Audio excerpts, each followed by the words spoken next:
आप उन दलों का हाहाकार सुन रहे होंगे जिनमें से शायद कोई भी दल ये ना बता पाए कि 2014 से पहले भी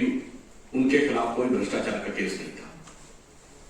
ये सब हैं जो पिछले 20, 25, 30 वर्षों से कभी न कभी किसी न किसी रूप में भ्रष्टाचार में आबद्ध रह चुके हैं, एक पार्टी को छोड़ के, क्योंकि तो 2013 से पहले थी नहीं। तो नई नवेली पार्टी से लेके पुरानी पुरानी पार्टी तक ये सारे के सारे मौसेरे भाई आपस में मिलकर अपने अपने परिवार को बचाने और भ्रष्टाचार को छुपाने के लिए जनता के बीच में निरंतर भ्रम फैलाने का प्रयास कर रहे हैं। विगत कई महीनों से कभी किसी मुद्दे का सहारा लेकर, कभी किसी मुद्दे का सहारा लेकर वो ऐसा शोर शराबा बनाना चाहते हैं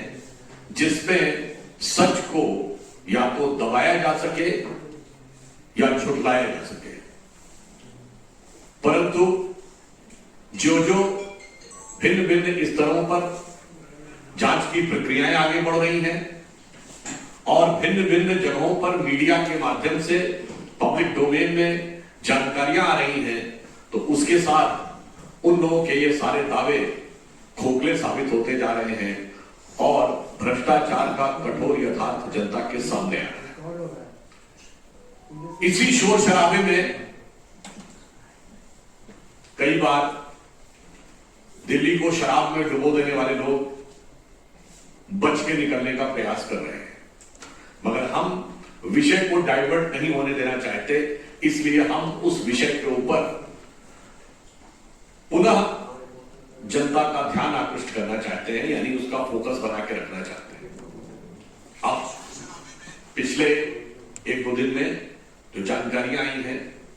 जो पब्लिक डोमेन में आई हैं कि पूछताछ के दौरान स्वयं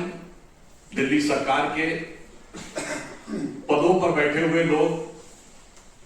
इस शराब के घोटाले में सक्रिय भूमिका निभा रहे लोग और मनीष सिसोदिया जी के जो सचिव रहे हुए लोग, उन सब के संदर्भ से जो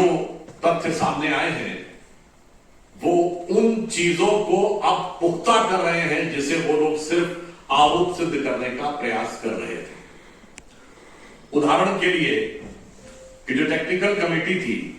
उसने यह संस्तुति की थी कि होलसेल यानी थोक विक्रय का अधिकार सिर्फ सरकार के पास रहेगा, ये प्राइवेट को नहीं दिया जाएगा। दूसरा, जो प्राइवेट को यानी रिटेलर जो दिया जाएगा वो लॉटरी से निकलेगा। और तीसरा, होलसेल का कमीशन 2% से 5% किया जाएगा। चूंकि सरकार के पास रहना था तो वो प्रकारांतर से सरकार के ही राजस्व में बढ़ना था, परंतु ये तीनों निर्णय बदल दिए गए बगैर किसी वैधानिक प्रक्रिया के। और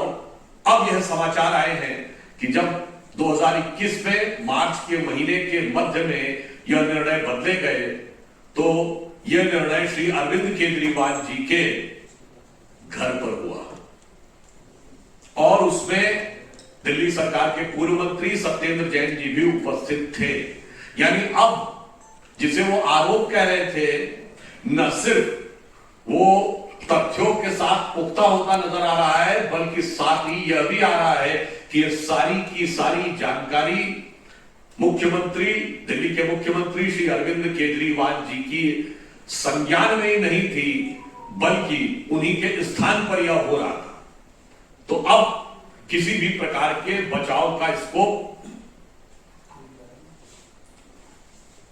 आम आदमी पार्टी के लोगों के पास दिखाई नहीं पड़ता है। और इतना ही नहीं, दिल्ली सरकार का जो आबकारी विभाग है उसने यह नोटिस दिया था कि 200 से अधिक जो लिकर शॉप्स हैं नॉन कंफर्मिंग एरियाज में वो इलीगल हैं, गलत हैं और वह कैंसिल हो सकती है। परंतु इसके बावजूद नियम कानून को ताक में रखकर वह दोबारा से वो फिर भी अलॉट कर दी गई और यह निर्णय भी उनके सर्वोच्च नेता के संज्ञान से हुआ। तो अब जिसे वो अपनी कट्टरता कहने का प्रयास कर रहे थे, अब मुझे लगता है इस कट्टरता को जितना भी वो कहने का प्रयास करते रहे, अब सच उनके क्रमशः दांत खट्टे करता हुआ दिखाई पड़ रहा है। और इतना ही नहीं, जो इस विषय में एक मुख्य आरोपी है, उसने आम आदमी पार्टी के राज्यसभा में सांसद महोदय संजय सिंह जी के रेफरेंस देते हुए यह कहा है कि उन्होंने भी उनसे बुलाकर कहा और चुनाव के लिए वांछित धन की व्यवस्था करने का आग्रह किया, और इसके बदले में उन्होंने कुछ शर्त रखी कि अगर यह नीतिगत निर्णय में परिवर्तन हो जाए तो यह व्यवस्था हो जाएगी। और अब वह तथ्य प्रकाश में आ रहे हैं कि वो परिवर्तन हो भी गया।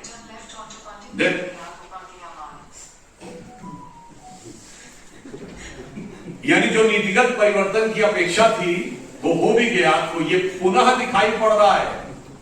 कि अब किसी एक नेता की बात नहीं है, किसी एक मंत्री की बात नहीं है जिससे पिंड छुड़ा लेंगे। मुझे लग रहा है कि जो अपने को कट्टर ईमानदार कहते थे वो तो अब झूठों के सरदार नजर आ रहे हैं। अब स्थिति यह है, वो एक सूरदास जी की पंक्ति है ना कि एक हो तो समझाइए आके कूपही में ही भांग पड़ी है। अगर एक व्यक्ति हो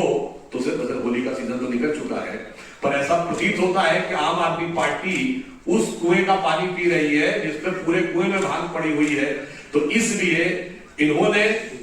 जिस प्रकार से सच को छुपाने और डाइवर्ट करने का प्रयास किया है, मगर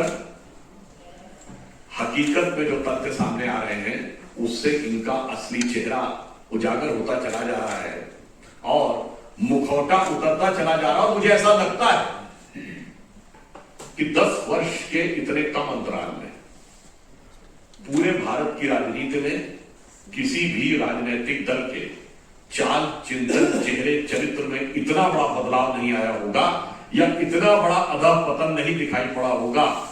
जितना अपने को नई राजनीति के स्वयंभूत घोषक बनकर and self proclaim one and only champions of new politics बनकर जो पार्टी आई थी, उसने जितनी नए नए प्रकार के रंग रूप बदलते हुए अपने मूल्यों में परिवर्तन दिखाया है, ऐसा भारत की राजनीति में कभी देखने को नहीं मिला। तो अंत में हम सिर्फ ये कहना चाहते हैं कि विपक्ष और विपक्षी दल कभी किसी दूसरे मुद्दे का बहाना लेकर कितना भी डाइवर्ट करना चाहे, जनता उनसे सीधे सीधे उनके द्वारा किए गए भ्रष्टाचार का जवाब मांग रही है और दिल्ली की युवा पीढ़ी के साथ, उसके भविष्य के साथ किए गए खिलवाड़ का जवाब मांग रही है।